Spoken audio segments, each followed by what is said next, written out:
The preceding program was paid broadcast. Any ideas, comments, and opinion expressed by the program hosts do not necessarily reflect the views and opinion of the station. The program and its producers are not affiliated with the station. Maayong adlaw sa inyong tanan mga abyan kaga subong man mangutod sa Ginoo. Ginaabi-abigid nakon kamo sa sini naman nga matag adlaw naton nga bulhaton kag ambo ini ang pagpamalandong sa pulong sa Ginoo. Paagi sa ton palatuntunan tinapay sa kabuhi. Ang aton dinapit nga manugambal sa sini nga broadcast naton nagapangabudlay sa Don Baptist Seminary bilang isa sa makatapo sa aton faculty and staff. Ihatag naton ang aton tion subong sa pagpamlandong sa pulong sa Ginoo paagi sa ialagad Pastor Giselav Valencia. Mga pangamuyo kita, salamat o Diyos sa sining at tinion. Isa naman ni kakaiganan nga kami makabukas ng imong pulong kag makakaon ng amon nga kalag. Salamat nga ikaw naghatag sa amon sang bag-o naman nga adlaw nga makapangabuhi kaupod ikaw. Hindi namon Ginoo maatubang ang ini nga mga paghangkat, hindi namon kaya tubangon ang ini nga mga pagtilaw sa amon nga kabuhi kung hindi ikaw magupod sa amon. Gani Ginoo sa sininga tinion sa amon nga pagpamalandong sa imo nga pulong. Kami nagapangayo gid sa magpasaylo sa liwat sa mga sala nga nahimo namon sa mga tubangan. At ako sa kami sa amon pagsimba sa imo, pinaagi sa pagmamalandong sa imo nga pulong. Initanan amon ginapangamuyo, kag ginapasalamatan sa ngalan ni Kristo Jesus na personal nga manluwas. Amen. God's benefits. God's benefits. Aton nga pagpamalandong sa pulong sang Ginoo diri naton kwaon sa Salmo 103 kapitulo 2. Salmo 103 2. Hambal sang pulong sang Ginoo diri. Bless the Lord, O my soul, and forget not all his benefits. Bless the Lord, O my soul, and forget not all his benefits. Amo ina nga sa sini nga tinion sa pagpamalandong sa pulong sang Ginoo, aton pagatun-an ang mga benepisyo halin sa Dios o God's benefits. Una diri makita naton ikaduha ka ikatatlo ginto nga ta ini siya sa past blessings, his present blessings, and his promised blessings. First here, aton tanawon his past blessings. So sa Psalm 103 verse 3, makita naton una-una gid ang kaluwasan o salvation. Who forgiveth all thine iniquities, who healeth all thy diseases. Ang Dios amo lang gid ang sarang nga makapatawad sa aton. Ang Dios amo lang gid ang sarang nga pwede kag putli nga makapatawad sa aton. Busa siya lang gid ang aton nga talupangdon nga pangayuan sang pagpatawad. Kay siya ang Dios nga kun siya pangayuan naton sang pagpatawad, siya nagapatawad kag wala labot sina, siya nagakalipat. Ginakalipatan na niya dayon ang aton nga mga sala. Hambal sang 1 John 1:7, but if we walk in the light, as He is in the light, we have fellowship one with another, and the blood of Jesus Christ, His Son, cleanseth us from all sins. Matutuod gid ini mga abyan nga ang Dios ginakalipatan niya ng aton nga mga sala. May mga tao sa sining nga kalibutan nga nangayo kita sang pagpatawad sa ila, ginpatawad man ta nila, pero hindi gid nila malipatan ang naobra naton sa ila. Pero ang Dios naton hindi siya para sang tao. Ako ng tao nagadumdum kag kun mga ital-ital nga mga tinion, iya naman halongkaton kag ibalik ang mga nahimo nimo nga in fact imo naman tugid pangayon sang patawad sa iya, but our God never does that. His past blessings to us, una-una dira ang kaluwasan. Kadua, ang pagpalangga. Love, John 3:16. For God so loved the world that He gave His only begotten Son, that whosoever believes in Him should not perish, but have everlasting life. John 15:13. Greater love hath no man than this, that a man lay down his life for his friends. 1 John 4:10. Herein is love, not that we love God, but that He loved us and He sent His Son to be the propitiation for our sins. Mga kauturan, mga nagapamati, subong dira sa kanginan, aton talupang doon nga mag-utagin palangga ang Dios, siya nagpalangga na nga daan sa aton. Kag ang iya nga pagpalangga, mas dako sa pagpalangga sa isa ka tawo nga pwede matag. Ang pagpalangga sa Diyos putli.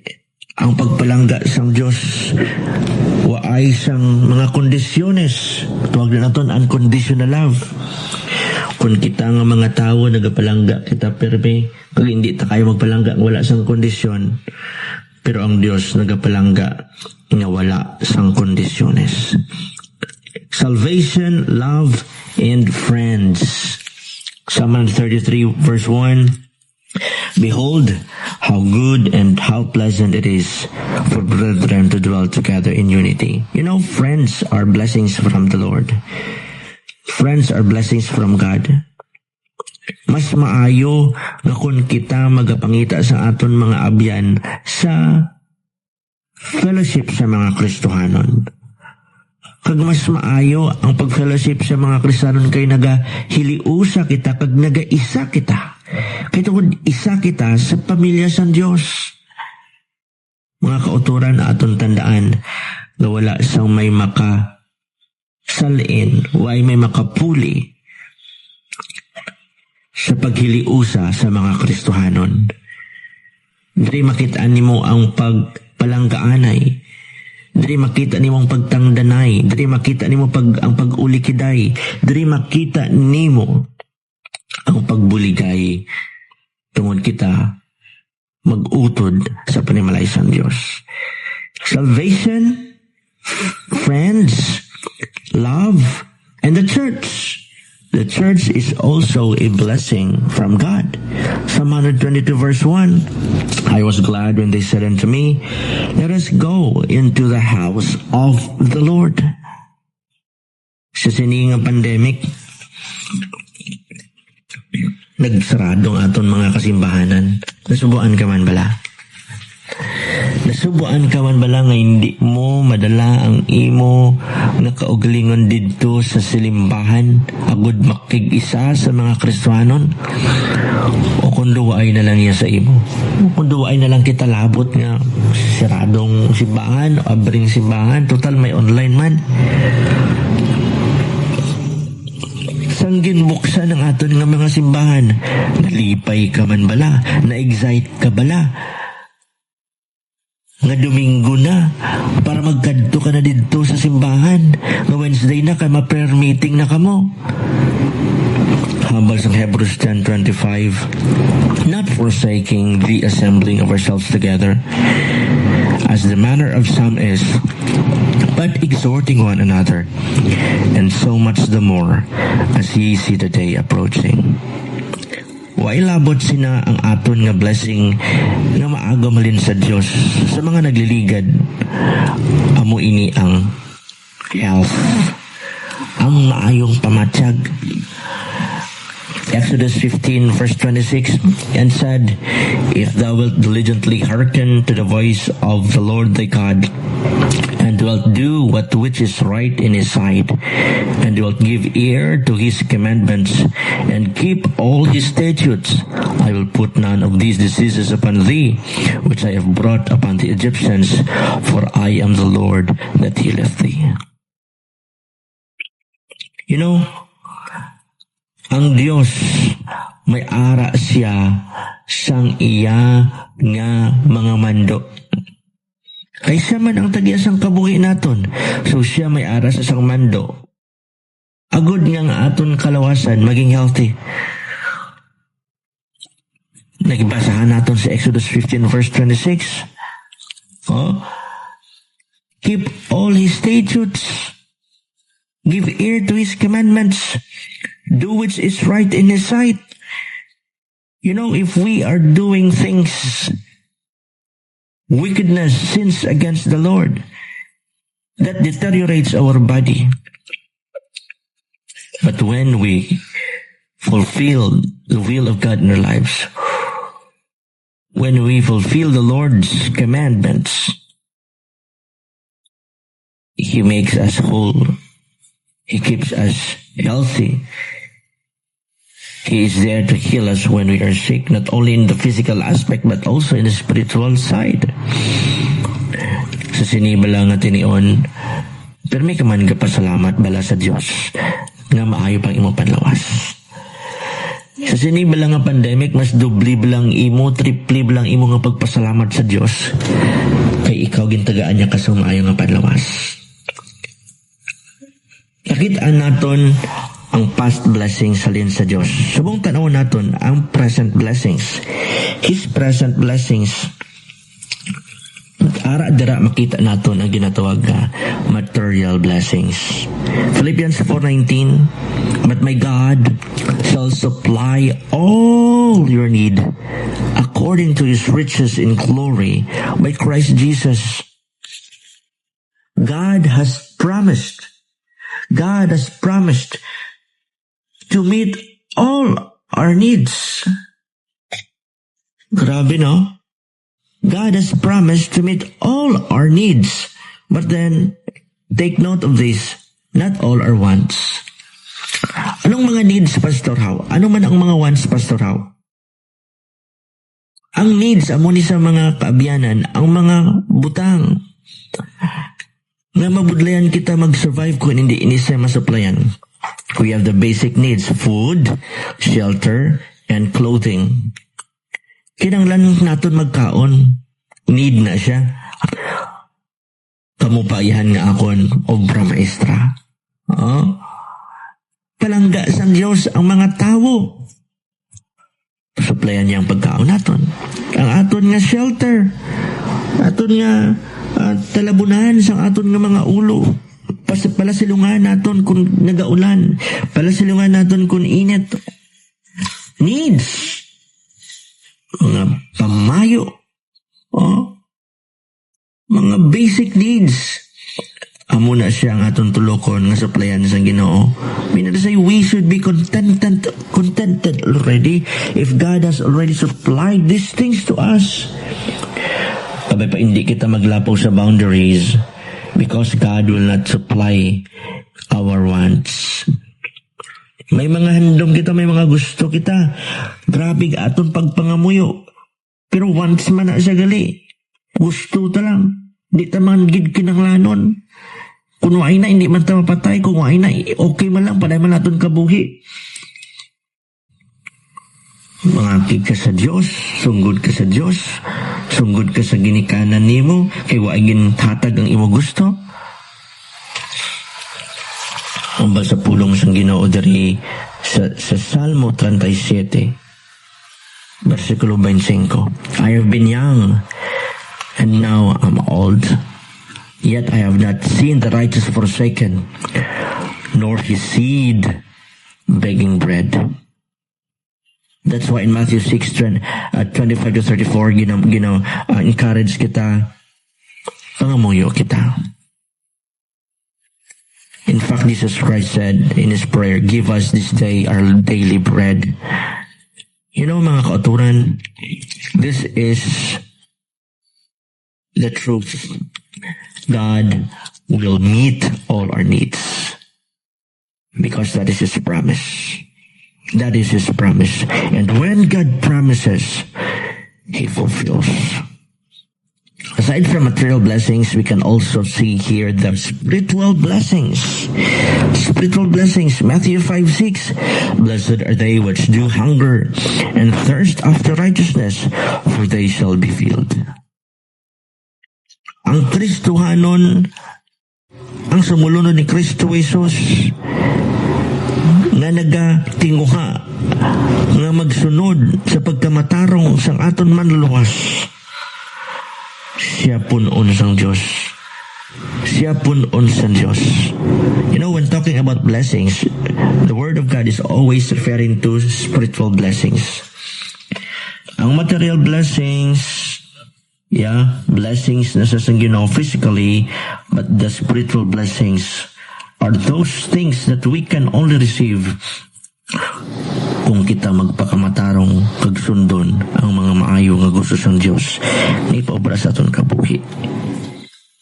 Napunaan ka na balasang spiritual blessings sa Dios kay ikaw permi nagapili sa mag-ubra sang maayo kaysa mag-ubra sang sala. Ang balasang Salmo 42, 1-2, as the heart panteth after the water brooks, so panteth my soul after thee, O God. My soul thirsteth for God, for the living God. When shall I come and appear before God? Material blessings, spiritual blessings, and here physical needs. 1 John 2. For the truth's sake which dwelleth in us and shall be with us forever. God wants us to prosper and be healthy because a strong body honors God. Waay kita ginapabakod, waay kita ginapakusog sang Dios agud kita mangin guwapo kag mangin isganan sa tubangan sang tawo. No. Ginapabakod kita sang Dios, ginapahimo kita nga mangin healthy sang Dios agud ining aton nga mga lawas magabalik sang kadayawan sa Dios. You know, Christ still heals today. Ang Dios nag-aayo Japon. Hebrews 13 verse 8. Jesus Christ is the same yesterday and today and forever. Hindi ito naman makita ang presensya ni Kristo Jesus, but we can feel His presence when He heals us. Pati ka kapoy sa imo, nagpahuway ka, nagpangamuyo ka sa Dios, pagbugtaw ni mo, dupros lang wala ka na kapoy. You know, in Isaiah 53 verse 5, look at this. But He was wounded for our transgressions. He was bruised for our iniquities. The chastisement of our peace was upon Him, and with His stripes we are healed. He bore our sickness. Dala na nadara ang aton nga physical sickness. Kung ano man ang aton nga gina-experience kag ginabatsyag subong, Jesus Christ also felt that. And He can empathize to us. Kagkabalo siya maghatag sang pagpaumpaw sa aton. Ato na pamatian ang past blessings, nakita nato ng present blessings. Now aton tanawon ang promised blessings. Here we can see God is promising us His guidance. Trust in the Lord, Proverbs 3, 5, and 6, with all thine heart, and lean not unto thine own understanding. In all thy ways acknowledge Him, and He shall direct thy paths. You know, mga kauturan, way man ta nakabalo, kag hindi taman gidya mabalaan kung ano ang matabo sa palabuton. Kag kung kaysa amo ni nagatag sa kadlok sa aton, tawag nila a fear of the unknown. Yes, because we don't have the capacity, wala kita yasang kaalam na makatulok, makakita, makabalo kung anong matabo sa palaabuton. Karon gani, way kata kabalo kung anong matabo dito. Karon dugay-dugay, way kita yasang paghangob kung anong matabo karon. But we know that God is already there. Jehovah Shammah, the God of the future. He can guide us all the way through. He can guide us, and He will guide us every step of the way. Psalm 132 verse 8, I will instruct thee and teach thee in the way which thou shalt go. I will guide thee with mine eye. Psalm 119, 105, the word is a lamp unto my feet, and a light unto my path. Not only guidance, but also God is promising us His protection. Psalm 91, 1-7, ara na dara. Ang Dios magaprotektar sa aton sa mga malaot kag sa mga kalautan, sa mga hindi maayo nga padugi sa aton nga mga kaaway. He will protect us. He will be on our side. Busa makahambal ang manunulat sa Salmo 91:2, I will say of the Lord, He is my refuge and my fortress, my God, in Him will I trust. My God, in Him will I trust. Makasalig kabala sa Diyos sa iyang proteksyon sa imo. You know, God will indeed protect us if we obey Him.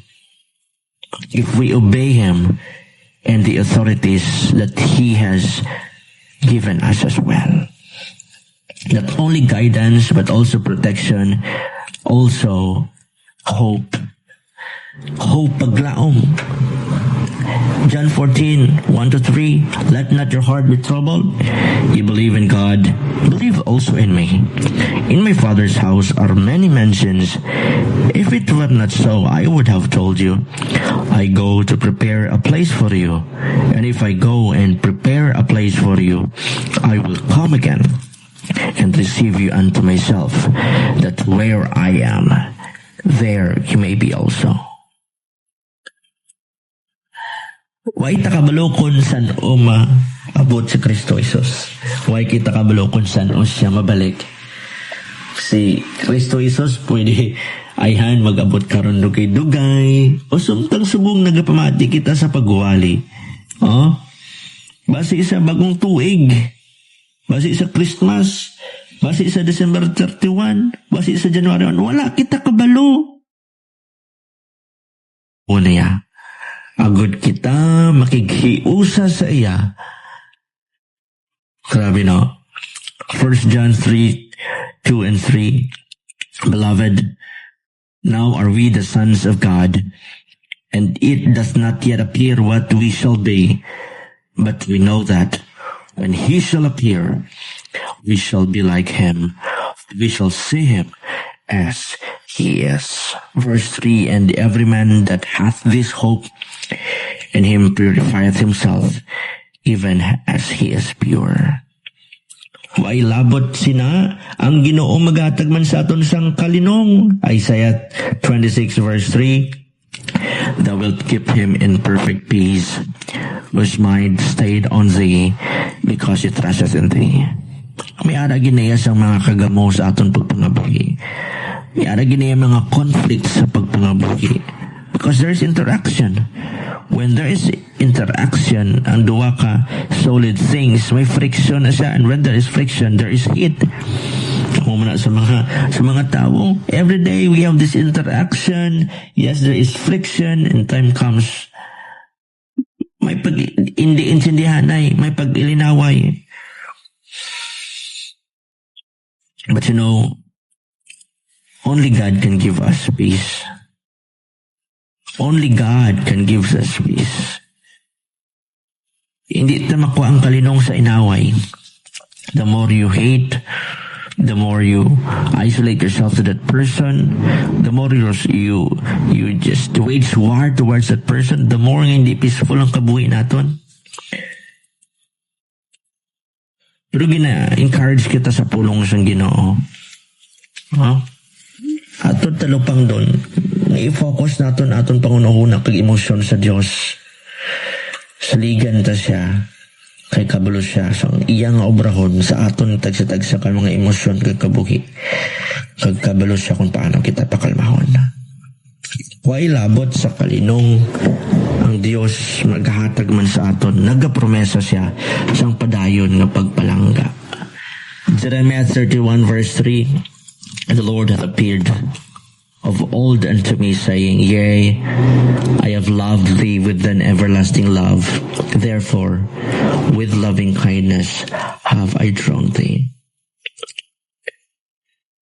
Pero may gid din naton mabatian, God's love is everlasting. God's love is everlasting. Magambal kita everlasting, wala siyang katapusan ina mga kauturan.